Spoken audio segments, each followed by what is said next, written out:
न चाशनी बनाने की ज़रूरत, न घंटों धावा लगाने का काम। बहुत ही जल्दी और बहुत ही इंस्टेंट बना के हम तैयार करेंगे मोहन थाल। तो चलिए इस रेसिपी को हम बनाना शुरू करते हैं। रेसिपी बनाने से पहले एक आपसे रिक्वेस्ट है, मेरी रेसिपी अगर पसंद आए तो आप वीडियो को लाइक करें और चैनल को सब्सक्राइब करना ना भूलें। तो मोहन थाल बनाने के लिए मैंने एक कटोरी से थोड़ा कम ले लिया है घी। इसी कटोरी से आपको पूरा मेजरमेंट करना है। आपके घर में जो भी कप या कटोरी है उसे सेट कर लीजिए इस मोहन थाल को बनाने के लिए। तो मैंने एक कटोरी से थोड़ा कम घी ले ली थी और 2 कटोरी भर के बेसन ले लेती हूँ। अब हम गैस की फ्लेम को थोड़ा हाई फ्लेम रखेंगे, यानी बहुत ज़्यादा हाई नहीं, मीडियम हाई रखेंगे। अब इसे लगातार चलाते हुए हमें भूनना है। बेसन और जैसे ही घी में मिक्स होगी वैसे ही बेसन में लम्प्स पड़ जाएंगे, तो हमें घबराना नहीं है। बिल्कुल भी इसे चलाते हुए हमें पूरा अच्छे से मिक्स कर देना है। तो मैंने यहाँ पे गैस की फ्लेम को अभी मीडियम हाई रखी हूँ और इसे लगातार चलाते जाऊंगी। इसी तरीके से हमें चलाते हुए लम्प्स को तोड़ते हुए मिक्स कर लेना है बेसन और घी को। तो हम इसलिए ये ऐसा कर रहे हैं क्योंकि पहले से हमने धावा नहीं लगाया है बेसन में, और वो बहुत ही टाइम लग जाता है। पहले धावा लगाते हैं फिर छानते हैं। यहाँ पे बहुत ही जल्दी तैयार होगा मोहन थाल। तो मैंने यहाँ पे अच्छे से मिक्स कर लिया है बेसन को और गैस की फ्लेम को हम लो कर देंगे। तो यहाँ पे अब मैंने डाल देती हूँ फिर से 2 चम्मच घी। घी की क्वांटिटी आप चाहें तो बस जितना हमने पहले डाला है उतने में ही बना सकते हैं, लेकिन मैं यहाँ पे 2 चम्मच और डाल देती हूँ ताकि बहुत ही बढ़िया बेसन भून जाए। तो मैं यहाँ पे लगातार चलाते हुए बढ़िया सा कलर आने तक बेसन को भूनूंगी। और हाँ, बीच में आप चलाना बंद ना करें क्योंकि बेसन जल जाएगी और मोहन थाल का टेस्ट खराब हो जाएगा। तो मैंने यहाँ पे 3 से 4 मिनट तक भुना है। बेसन बढ़िया कलर आ गया है। तो अब एक सीक्रेट हम और इसमें डालेंगे। तो मैंने यहाँ पे लिया है घर की जमी हुई दूध पे जो मलाई आती है, उसमें मैंने निकाल के रख दी थी और ये 3 से 4 चम्मच है। मलाई हमें इसलिए डालना है क्योंकि हम इसमें मावा नहीं डाल रहे हैं, कोई कंडेंस मिल्क नहीं डाल रहे हैं। तो उसकी जगह पे हमें घर की मलाई डाल देनी है। मलाई डालने से एकदम बढ़िया कलर भी आएगा मोहन थाल में और बहुत ही बढ़िया टेक्सचर भी आएगा। तो लगातार चलाते हुए हमें स्लो आंच पे इसे भूनना है 1 से 2 मिनट बस मलाई डालने के बाद। और इस तरीके से जब आप मोहन थाल बनाएंगे तो बहुत ही परफेक्ट बन के तैयार होगी। आपको जब भी बनाना हो मोहन थाल तो आप 1 से 2 दिन की मलाई इकट्ठा करके फ्रिज में रख लें और फिर मोहन थाल बना लें। तो मैंने यहाँ पे लो फ्लेम पे लगातार चलाते हुए अच्छे से मिक्स कर लिया है और बेसन को भून भी ली हूँ। तो अब इसके ऊपर हम एक और सीक्रेट चीज़ डालने वाले हैं। तो आप देख सकते हैं मलाई डालने से मलाई में घी भी होता है तो अच्छे से ये एकदम पतली बेसन दिखने लगी है। तो ये सीक्रेट है दूध का। तो दूध मैंने यहाँ पे लिया है 3 चम्मच। अब इसे हम डाल देंगे और इस तरीके से एकदम दानेदार बनेगी मोहन थाल। तो मैंने दूध को मिक्स करने के बाद आपको दिखाती हूँ, एकदम ये बेसन जो है दानेदार हो जाएगी, आप देख सकते हैं। तो अब हम क्या करेंगे कि गैस की फ्लेम को बंद कर देंगे क्योंकि बेसन में भी बढ़िया सा कलर आ गया है और ये अच्छे से भुन भी गई है और एकदम अच्छे से दूध को ऑब्जर्व भी कर ली है। तो बस हमें गैस की फ्लेम को बंद कर देना है। अब इसे हमें 1 से 2 मिनट तक और चलाते रहना है ताकि बेसन थोड़ी सी ठंडा हो जाए।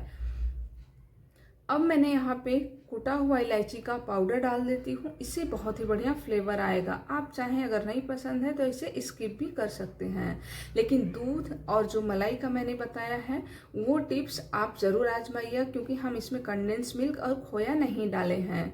तो यहाँ पे मैंने बेसन को चेक कर ली हूँ, अच्छे से ये ठंडी हो गई है, यानी हल्की सी गुनगुनी है, एकदम से भी ठंडा नहीं करना है। हाथ में उठा के देखें, जब ये हाथ में थोड़ी देर रख पाए बस उतना ही हमें ठंडा करना है। तो मैंने ले लिया है 2 कटोरी बेसन के लिए 1 कटोरी भर के ये चीनी पिसी हुई है। आप चाहें तो मिश्री भी ले सकते हैं इसे बनाने के लिए, कोई दिक्कत नहीं आएगी, एकदम परफेक्ट बनेगी, नो फेल रेसिपी है ये। तो मैंने यहाँ पे अच्छे से चीनी के पाउडर को मिक्स करने के बाद रख दी साइड में और फटाफट से हम एक थाली को ग्रीस कर लेते हैं। आप चाहें तो किसी केक टिन में भी जमा सकते हैं या आप थाली में भी जमा सकते हैं। तो मैंने यहाँ पे अच्छे से थाली को ग्रीस करने के बाद अब मैं मिक्सचर जो है इसमें डाल देती हूँ थाली में। और आपको देखने से भी लग रही होगी कितनी बढ़िया दानेदार ये बेसन दिख रही है। तो मैंने यहाँ पे अच्छे से फैला देती हूँ इसमें, ताकि अच्छे से ये सेट हो जाए।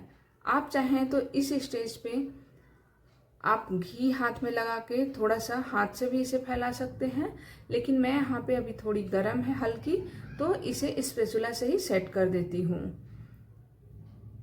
तो बस हमने अच्छे से सेट कर दिया है और आप अपने मनपसंद के ड्राई फ्रूट से इसे गार्निश कर लें। मैं यहाँ पे थोड़ा सा खरबूजे का बीज है उससे गार्निश करूँगी, आप पिस्ता से भी कर सकते हैं। बस इसी तरीके से हमें गार्निश कर देना है, बहुत ही बढ़िया लगता है ये खाने में मोहन थाल। तो मैंने यहाँ पे थोड़ा सा खरबूजे का बीज डाल के इस तरीके से दबा देती हूँ। अब हम लेंगे बारीक कटा हुआ बादाम, तो बादाम को भी मैंने इस तरीके से फैला देती हूँ, और जो लाल कलर दिखता है ना छिलके के साथ, वो हम थोड़ा ऊपर कर देंगे ताकि देखने में बहुत बढ़िया लगे, कलर भी अच्छा लगेगा।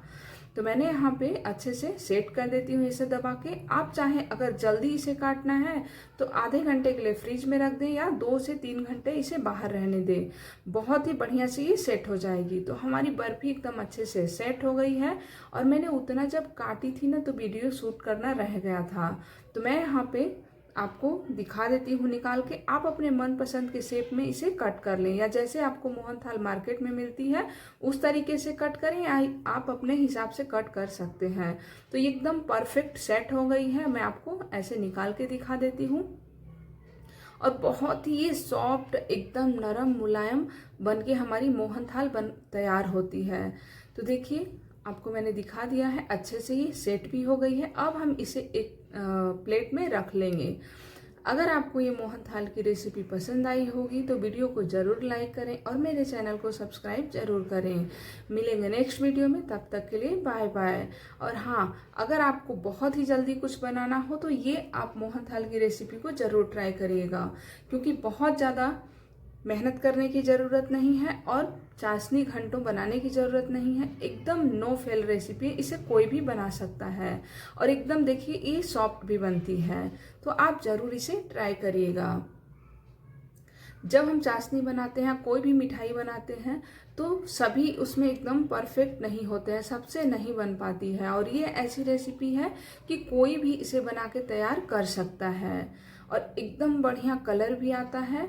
इस तरीके से बनाएंगे तो एकदम बढ़िया दानेदार बन के तैयार भी होती है, वो भी घर के सामान से। बाहर से हमें बहुत कुछ लाने की ज़रूरत नहीं है, बस इसमें हमें चीनी और घी और बेसन की ज़रूरत है।